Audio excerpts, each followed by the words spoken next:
ఖజానా నింపుకునే పనిలో పడింది రాష్ట్ర ప్రభుత్వం. ఇందుకోసం ఎక్సైజ్ శాఖను ఎంచుకుంది.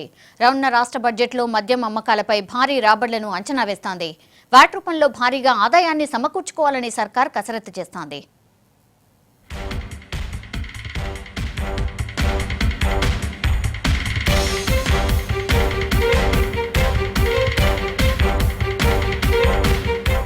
లిక్కర్ అమ్మకాలతో ఖజానా నింపుకునే ప్రయత్నం చేస్తుంది స్టేట్ సర్కార్.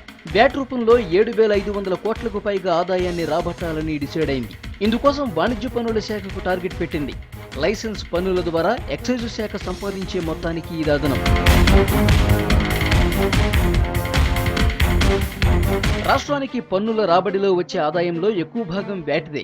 ఇందులో సగానికి పైగా పెట్రో ఉత్పత్తులు, మద్యం నుంచి వస్తుంది. మిగతాది ఇతర వస్తువుల ద్వారా లభిస్తుంది. దాదాపు 2 ఏళ్ల క్రితం అప్పటి ఉమ్మడి రాష్ట్ర సర్కారు మద్యంపై పన్ను బాగా పెంచింది. అంతవరకు మద్యంపై వ్యాట్ పన్ను రేటు 70% వరకు ఉండగా దాన్ని లిక్కర్లోని వెరైటీలను బట్టి 70% నుంచి 190% వరకు పెంచింది.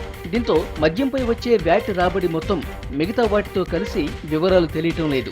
బడ్జెట్లో మద్యంపై రాబడి అంటూ కేవలం ఎక్సైజ్ ద్వారా వసూలు చేసే మొత్తాన్ని మాత్రమే సర్కారు వెల్లడిస్తోంది. ప్రస్తుతం 2014-15 10 నెలల బడ్జెట్లో ఎక్సైజ్ శాఖ రాబడిని 2,823 కోట్లుగా ప్రభుత్వం ప్రకటించింది.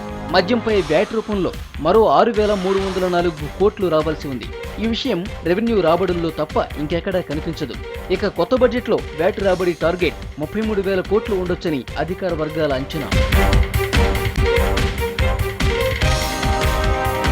ప్రస్తుత వ్యాట్ స్థానంలో జీఎస్టీ విధానం అమల్లోకి వచ్చినా పెట్రో ఉత్పత్తులు, మద్యంపై పన్ను రేట్లు ఇప్పటి మాదిరిగానే ఉండనున్నాయి.